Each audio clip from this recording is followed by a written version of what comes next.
നമസ്കാരം.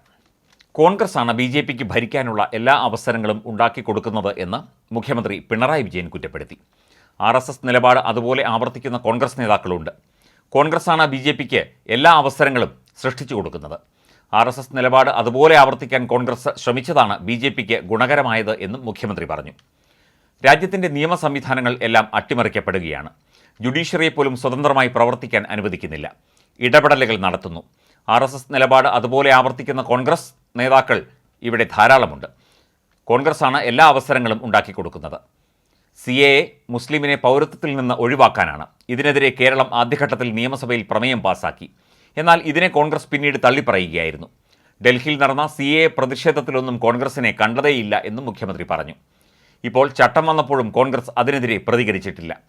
ജയിലിൽ പോകാൻ ഭയന്നിട്ടാണ് നേതാക്കൾ ബി.ജെ.പിയിൽ പോകുന്നത് എന്ന് രാഹുൽ ഗാന്ധി പറഞ്ഞു. ഇത്തരം പ്രസ്താവനയിലൂടെ എന്ത് സന്ദേശമാണ് രാഹുൽ നൽകുന്നത് എന്ന് മുഖ്യമന്ത്രി പിണറായി വിജയൻ ചോദിച്ചു. കോൺഗ്രസ് ഭരിക്കുമ്പോൾ അന്യായമായി എത്ര പേരെ ജയിലിലിട്ടിട്ടുണ്ട്? എന്നിട്ട് അവരാരെങ്കിലും പാർട്ടി മാറിയിട്ടുണ്ടോ? വിശ്വസിക്കാൻ പറ്റാത്ത വിഭാഗമാണ് കോൺഗ്രസ്. കഴിഞ്ഞ 5 വർഷക്കാലത്തെ അനുഭവം ഇത് തെളിയിച്ചിട്ടുണ്ടെന്നും പിണറായി വിജയൻ കൂട്ടിച്ചേർത്തു. അതേസമയം രാവിലെ കൃത്യം 10 മണിക്ക് വാർത്താസമ്മേളനം അവസാനിപ്പിച്ച മാധ്യമപ്രവർത്തകരുടെ ചോദ്യങ്ങളോട് പ്രതികരിക്കാതെ മുഖ്യമന്ത്രി കടന്നുപോയത് വലിയ വാർത്തയായിരുന്നു. കരുവന്നൂർ ഉൾപ്പെടെയുള്ള കാര്യങ്ങളെക്കുറിച്ച് മാധ്യമപ്രവർത്തകർ ചോദിച്ചപ്പോഴാണ് മുഖ്യമന്ത്രി 10 മണിയായി എന്ന കാര്യം ചൂണ്ടിക്കാണിച്ച് വാർത്താസമ്മേളനം പൊട്ടുന്നനെ അവസാനിപ്പിച്ചത്. ഒറ്റ കാര്യവും ഇനിയില്ല, 10 മണി വരെയാണ് നമ്മൾ വാർത്താസമ്മേളനം നടത്തുക എന്ന് പറഞ്ഞു. നിങ്ങളെപ്പോലെ ഉള്ളവരെ ഞാൻ വേറെ കാണും, അപ്പോൾ അവരോട് പറഞ്ഞോളാം.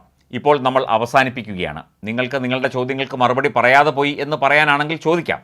ഞാൻ പറയില്ല എന്നത് നേരത്തെ തന്നെ വ്യക്തമാക്കിയതാണ്. തുടങ്ങുമ്പോൾ തന്നെ ഞാൻ പറഞ്ഞതാണല്ലോ. നിങ്ങളുടെ വാച്ചിൽ 10 മണിയായിട്ടുണ്ടാകും, നോക്കിക്കോ, അപ്പോൾ ബാക്കി കാര്യം പിന്നീട് എന്ന് പറഞ്ഞാണ് മുഖ്യമന്ത്രി പിണറായി വിജയൻ രാവിലെ വാർത്താസമ്മേളനം അവസാനിപ്പിച്ചത്. EDയുടെ നടപടികളെക്കുറിച്ച് ആവർത്തിച്ച് ചോദിച്ചിട്ടും മറുപടി പറയാൻ കൂട്ടാക്കാതെ മുഖ്യമന്ത്രി ഇറങ്ങിപ്പോവുകയായിരുന്നു. 10 മണിക്ക് തന്നെ വാർത്താസമ്മേളനം അവസാനിപ്പിക്കുമെന്ന് മുഖ്യമന്ത്രി പറഞ്ഞിരുന്നു. റിയാസ് മൗലവി കേസുമായി ബന്ധപ്പെട്ട ഒറ്റ ചോദ്യത്തിന് മറുപടി പറഞ്ഞു കഴിഞ്ഞതോടെ 10 മണിയാവുകയും വാർത്താസമ്മേളനം അവസാനിപ്പിക്കുകയുമായിരുന്നു.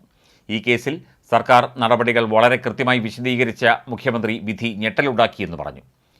റിയാസ് മൗലവിയുടെ ഘാതകർക്ക് ശിക്ഷ ഉറപ്പാക്കാൻ എല്ലാ നടപടികളും സ്വീകരിക്കുമെന്നും അദ്ദേഹം പറഞ്ഞു. സംസ്ഥാനത്ത് സാധാരണഗതിയിൽ സംഭവിക്കാൻ പാടില്ലാത്ത കാര്യമാണ് ഈ കേസിൽ സംഭവിച്ചത് എന്നും മുഖ്യമന്ത്രി കൂട്ടിച്ചേർത്തു. സംഭവം നടന്ന 96 മണിക്കൂറിനുള്ളിൽ 3 പ്രതികളെയും അന്വേഷണ സംഘം അറസ്റ്റ് ചെയ്തു. ശക്തമായ പോലീസ് നിലപാടിന്റെ ഭാഗമായി പ്രതികൾ 7 വർഷം വിചാരണ തടവുകാരായി കഴിഞ്ഞു. നിശ്ചിത സമയത്തിനുള്ളിൽ കുറ്റപത്രം സമർപ്പിച്ചു. ജാമ്യം അനുവദിച്ചില്ല. മതസ്പർദ്ധ വളർത്താനുള്ള കുറ്റകൃത്യം എന്ന വകുപ്പ് ചേർക്കാൻ സർക്കാർ അനുമതി നൽകി. കേസന്വേഷണത്തിലും വിചാരണയിലും സുതാര്യതയും തികഞ്ഞ സത്യസന്ധതയുമാണ് അന്വേഷണ സംഘവും പ്രോസിക്യൂഷനും പുലർത്തിയത് എന്നും പിണറായി വിജയൻ പറഞ്ഞു. ഇത്രയധികം തെളിവുകളും ശാസ്ത്രീയ പരിശോധനകളും റിപ്പോർട്ടുകളും സാക്ഷിമൊഴികളും ഉണ്ടായിരുന്നിട്ടും കേസിലെ വിധിന്യായം പ്രോസിക്യൂഷൻ കണ്ടെത്തലുകളെ ശരിവച്ചില്ല എന്നത് സമൂഹത്തിൽ ഞെട്ടൽ ഉളവാക്കിയെന്നും അദ്ദേഹം പറഞ്ഞു. മതവിദ്വേഷത്തിന്റെ പുറത്ത് മനുഷ്യനെ കൊല്ലുന്ന രീതി എന്തു വില കൊടുത്തും അവസാനിപ്പിക്കണമെന്നും മുഖ്യമന്ത്രി കൂട്ടിച്ചേർത്തു.